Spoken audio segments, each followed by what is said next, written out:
Even if a small number of the most grandiose and fantastical megaprojects ever thought of had been built, the world would have looked very different.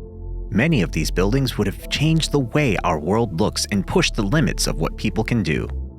In today's video, I'll be showing some incredible mega projects that never happened.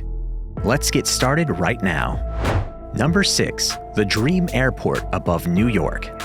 Everyone has an idea of what New York looks like with its famous landmarks and skyline. But this idea could have been very different if a crazy plan from the 1940s had been put into action. It would have completely changed Midtown Manhattan. William Zeckendorf, a successful New York real estate developer, proposed a Midtown Manhattan rooftop airport in 1946. New York City's Dream Airport was the megastructure's name. It would be 144 blocks long and 70 meters high, nearly the size of Central Park. Under the deck, 10-story buildings would house waiting spaces, ticket offices, and small shops. Under the airport's platform were to be ports for Hudson River ships, as well as highways and railroads.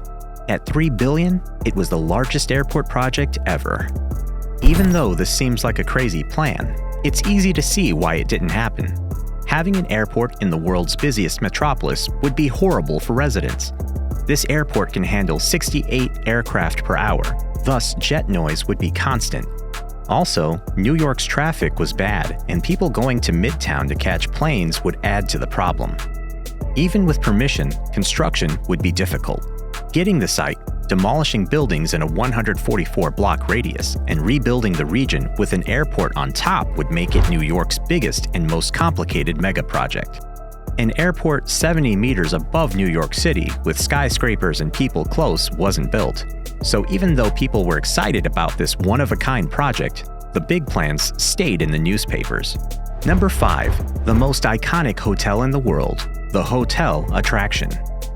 Antoni Gaudí, a famous Spanish architect, showed a very different style of building on the other side of the Atlantic Ocean. He paid close attention to details and used curved shapes. His famous designs for buildings like Casa Milla and Casa Batillo were inspired by nature and Catalan culture, were unlike anything seen in New York. Gaudí was interested, so he suggested building a big hotel that would be 360 meters high. Alabaster, glass, and tiles would be used to make the outside of the building shine, while restaurants, theaters, concert halls, and an exhibition theater at a height of more than 100 meters would be inside. At that time, there had never been plans for such a tall building before. But Gaudí was known for doing things that seemed impossible. In the end, his plans were never finished because Gaudí spent the next few years working on Barcelona's most famous landmark, the Sagrada Familia. The hotel attraction was still in its early stages, and going to New York would mean leaving behind the Sagrada Familia, which Gaudí would work on for 43 years until the end of his life. In the end, the project was dropped, but it was never forgotten. It was brought back to life again in 2003 when some Spanish architects entered it into a competition to design the new World Trade Center. Even though Gaudí's original drawings are still around, it doesn't look like the project will ever be built.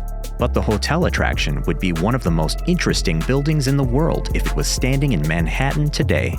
Number 4. The Mile-High Illinois Skyscraper. Frank Lloyd Wright showed his plans for the Illinois, a mile-high skyscraper in 1956. At the time, the Empire State Building was the tallest building in the world, but it was only a quarter as tall as what the Illinois would have been. Lloyd Wright didn't like how cities were getting bigger and bigger, so he tried to build things that would save space on the ground and bring cities up. His 8-meter-tall copy of the Illinois had 528 floors, elevators powered by atomic energy, parking for 15,000 cars, and 100 helicopters, and a height of 8 meters.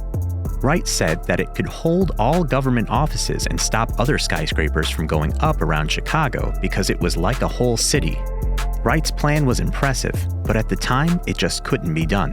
In fact, the Burj Khalifa is still the tallest building in the world, and it isn't even half as tall as what was planned for the Illinois.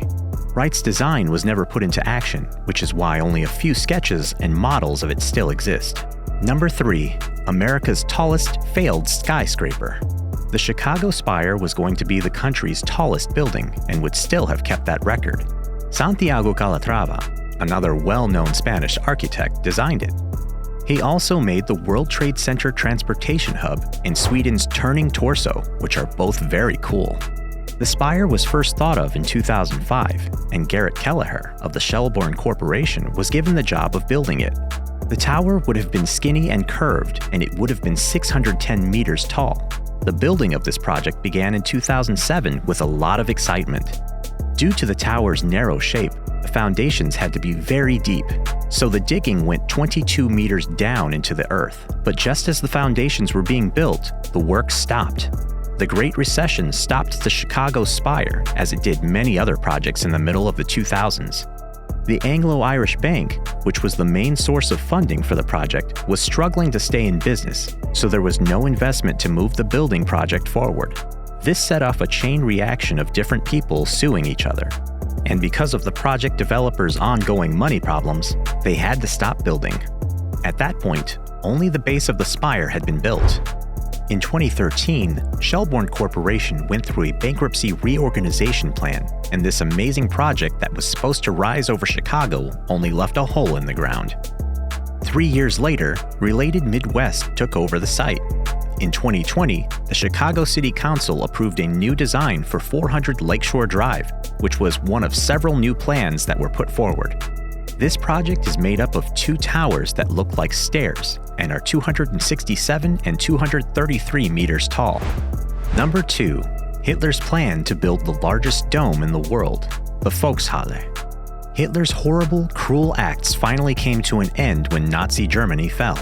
It also meant the end of some of the city's insanely big building projects. One of these plans was for Germania's capital city and its most important building, the Great Hall. Berlin was supposed to be the capital of Germania, the New World. Hitler wanted to reorganize Berlin along a 5-kilometer-long central boulevard that would go from the north to the south and cross an east-west axis. The Great Hall was supposed to be at the north end of this new central axis. Hitler himself drew the plans for this huge building with a dome. In the 1920s, he went to Rome and saw the Pantheon. He planned to build something even more impressive and much bigger. It was said that the dome would be 290 meters tall and 250 meters wide, making it the biggest building on the continent. Inside, there is a huge hall that could hold up to 150,000 people at once. It was so big that if you put it in a hall, it would have been 17 times as big as St. Peter's Basilica. Hitler wanted to keep his empire going, so he built buildings that were crazy big. According to historian Wolfgang Benz, the purpose of the Great Hall was to keep the rules in place. He said that this kind of architecture was made to control, overwhelm, and attract people.